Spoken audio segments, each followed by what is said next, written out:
Hello everyone, welcome back here. आज हम एक बहुत अच्छे आर्टिकल पे चर्चा करेंगे जो हिंदू पे आया है। 17 अक्टूबर है।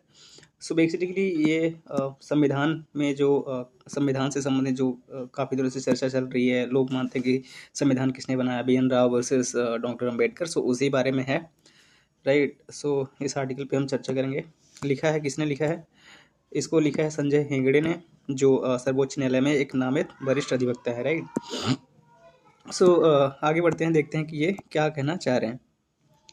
इंट्रोडक्शन के रूप में जो लाइन है, पहला जो आप यहाँ से समझ सकते हैं कि आंसर को कैसे लिखा जाता है, राइट। कैसे शुरू करते हैं? तो संवैधानिक इतिहास में एक शांत संशोधनवाद का बीजारोपण किया जा रहा है, यानी कि ऐसा करने की कोशिश की जा रही है।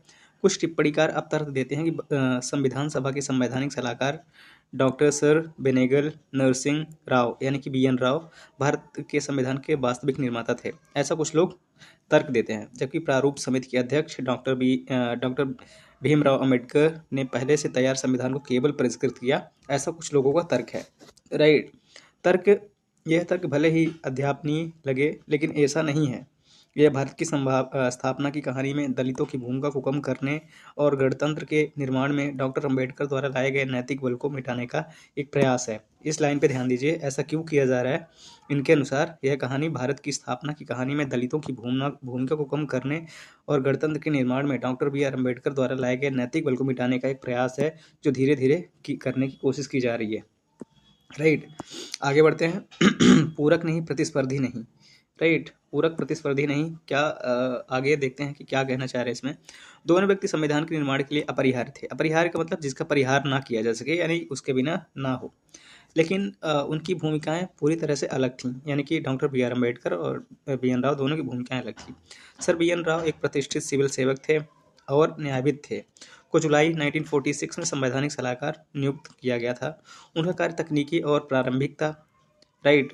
राव ने ब्रिटिश भारत में 1935 के भारत सरकार अधिनियम के प्रारूपण में मदद की थी, यानी कि 1935 का जो भारत सरकार अधिनियम आया था उसमें BN राव की महत्वपूर्ण भूमिका थी। 11 साल बाद उन्हें संविधान सभा की समितियों की रिपोर्टों और अन्य संविधानों को अपने अध्ययन के आधार पर संविधान का एक कार्यकारी मसौदा तैयार करना था, राइट। आगे बढ़ते हैं। उन्होंने करना था। उन्होंने अमेरिकी, कनाडाई और आयरिश, ऑस्ट्रेलियाई और बीमर मॉडलों की जांच की और फेलिक्स फ्रैंकफर्टर और हेरोल्ड लास्की जैसे न्यायविदों के परामर्श किया। और अक्टूबर 1947 में उन्होंने 243 लेखों और 13 अनुसूचियों के साथ अपना मसौदा प्रस्तुत किया था, राइट। उन्होंने क्या किया था? 243 लेख, 243 लेख्स और 13 अनुसूचियों के साथ अपना मसौदा प्रस्तुत किया। राव के दस्तावेजों ने सभा को एक शुरुआती बिंदु प्रदान किया, यानी कि शुरुआत हम मान सकते हैं कि डॉक्टर BN राव के जो मसौदा था उससे मानी जाती है।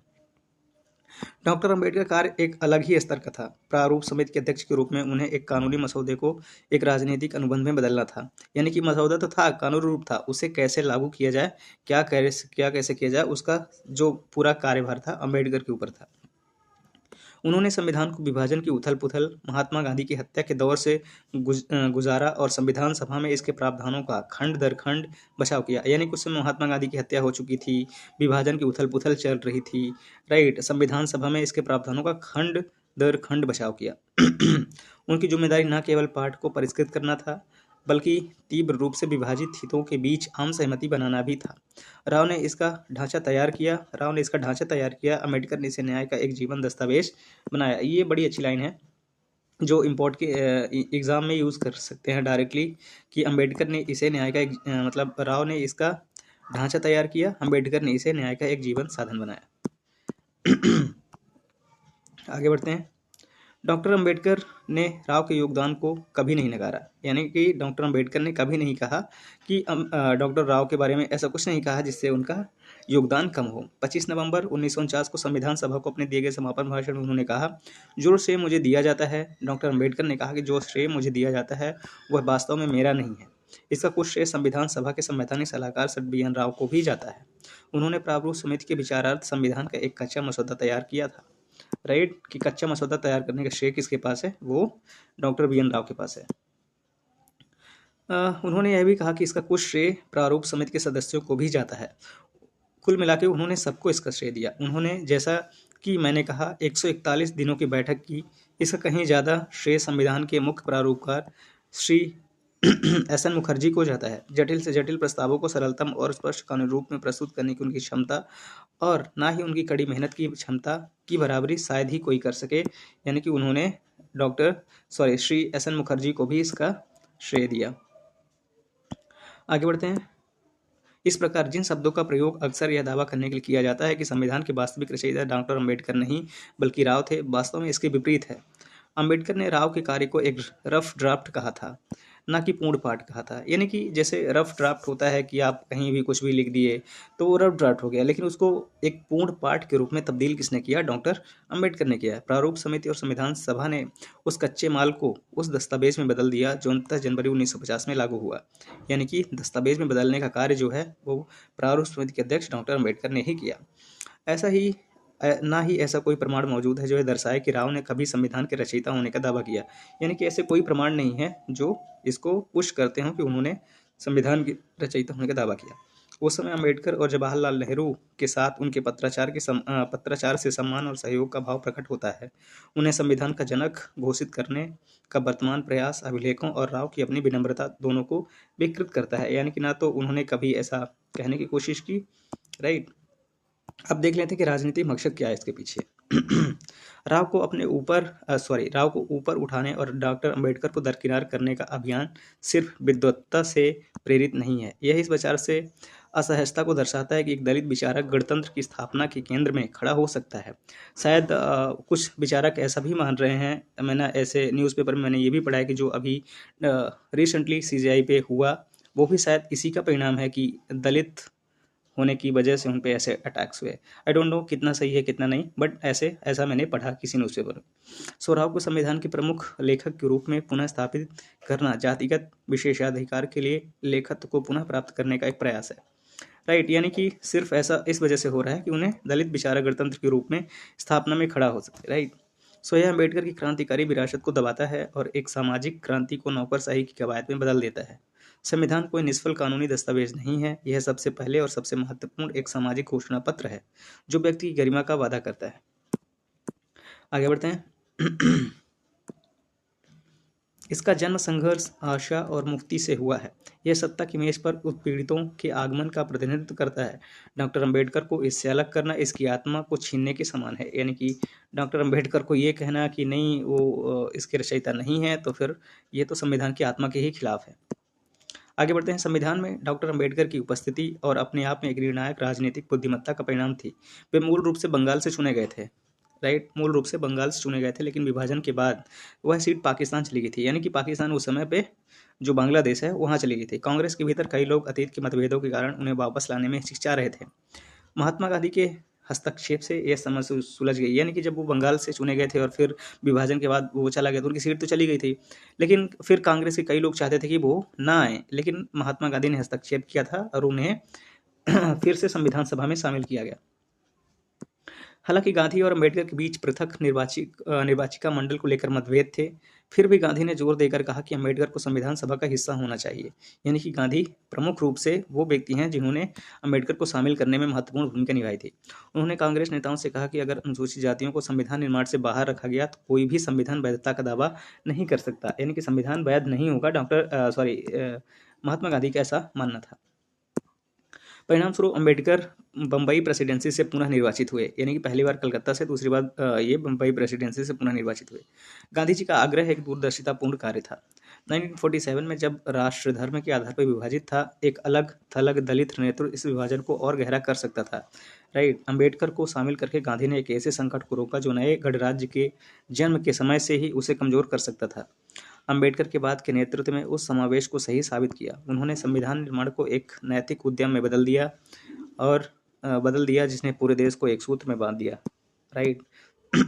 आगे बढ़ते हैं। राव के मसौदे ने, यानी कि जो BN राव ने जो कच्चा मसौदा पेश किया था, संविधान को व्यवस्था और संरचना प्रदान की। अंबेडकर ने संविधान को नैतिक गहराई प्रदान की। मौलिक अधिकारों, नीति निर्देशक सिद्धांतों और सकारात्मक कार्रवाई संबंधी प्रावधानों पर उनकी छाप है। किसकी छाप है? डॉक्टर अंबेडकर की। विधानसभा में उनके भाषणों ने संविधान को एक जीवंत नैतिक दर्शन बना दिया। आगे बढ़ते हैं। अंबेडकर ने चेतावनी दी थी कि सामाजिक और आर्थिक समानता के बिना राजनीतिक समानता विफल हो जाएगी। हालांकि उन्होंने कहा कि हम अपने सामाजिक और आर्थिक जीवन में समानता को तब तक नकारते रहेंगे जब हम इसे लंबे समय तक नकारते रहेंगे तो हम अपने राजनीतिक लोकतंत्र को खतरे में डालकर ही ऐसा करेंगे। हमें इस विरोधाभास को जल्द से जल्द दूर करना होगा, वरना असमानता से पीड़ित लोग उस राजनीतिक लोकतंत्र के ढांचे को ध्वस्त कर देंगे जिसे इस सभा ने इतनी मेहनत से खड़ा किया। यह चेतावनी आज भी भारत के संवैधानिक इतिहास का सबसे शक्तिशाली नैतिक कथन है। यानी बात तो सही है। आगे बढ़ते हैं।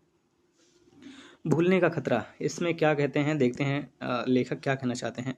प्रत्येक गणराज्य को अपनी स्मृति की रक्षा करनी चाहिए, यानी कि जो अतीत हो चुका उसकी हमें रक्षा करनी चाहिए, स्मृति की रक्षा करनी चाहिए। राव को अम्बेडकर से ऊपर उठाने का प्रयास संविधान की क्रांतिकारी भावना को नष्ट करने के एक बड़े प्रयास का हिस्सा है।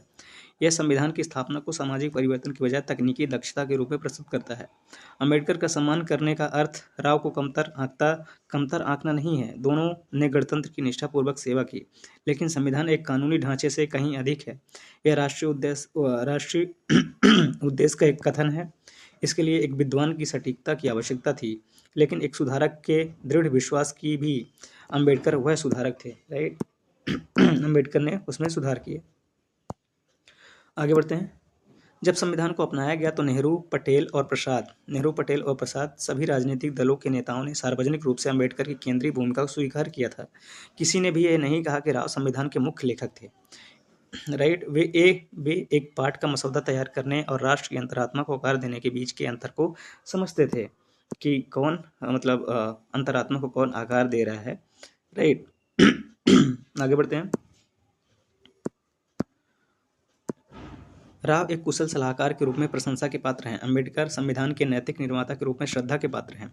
संविधान औपनिवेशिक कार्यालयों की शांति में नहीं, बल्कि विभाजन, महात्मा गांधी की हत्या और जातिगत उत्पीड़न की छाया में लिखा गया है। ये बात नहीं भूलना चाहिए कि जब संविधान लिखा गया उस समय परिस्थितियां कैसी थीं। अम्बेडकर को इसके केंद्र में रखना प्रतीकात्मक उदारता नहीं, बल्कि एक संदेश था कि भारत की नई व्यवस्था उन सभी के लिए सम्मान के रूप में महत्वपूर्ण होगी जो बहिष्कृत थे, यानी कि जो बहिष्कृत थे उनको भी समानता का अधिकार मिले, और जो कि हमारे फंडामेंटल राइट में देखने को मिलता है। अम्बेडकर ने कभी भी एकमात्र लेखक होने का दावा नहीं किया, फिर भी प्रारूप समिति का उनका नेतृत्व, हर खंड का उनका बचाव, स्वतंत्रता, समानता और बंधुत्व के उनके दृष्टिकोण ने भारतीय गणराज्य को परिभाषित किया। उनकी भूमिका को कम करना गणराज्य के मूल वादे के साथ विश्वासघात होगा। राव ने इस ढांचे का निर्माण किया, अम्बेडकर ने इसे न्याय से परिपूर्ण किया। यानी कि जो ढांचा निर्माण है वो राव ने किया, बेशक किया, उसे जो न्याय से परिपूर्ण किया, उसमें जो जान डाली, उसमें आत्मा डाली, वो डॉक्टर अम्बेडकर का कार्य है। सर बी एन राव संविधान निर्माता के रूप में कृतज्ञता के पात्र हैं। डॉक्टर बी आर अम्बेडकर आधुनिक भारत के निर्माता और नैतिक संस्थापक बने हुए हैं, राइट। सो ये आई होप आपको ये आर्टिकल समझ में आया होगा। उस सत्य को नकारना गणतंत्र को नकारना है, यानी कि अगर हम ऐसा सत्य मानते हैं कि नहीं, डॉक्टर अम्बेडकर नहीं है संविधान के रचयिता, तो फिर ये गणतंत्र को ही नकारना हो जाएगा। सो आई होप आपको ये आर्टिकल समझ में आया होगा। Thank you so much.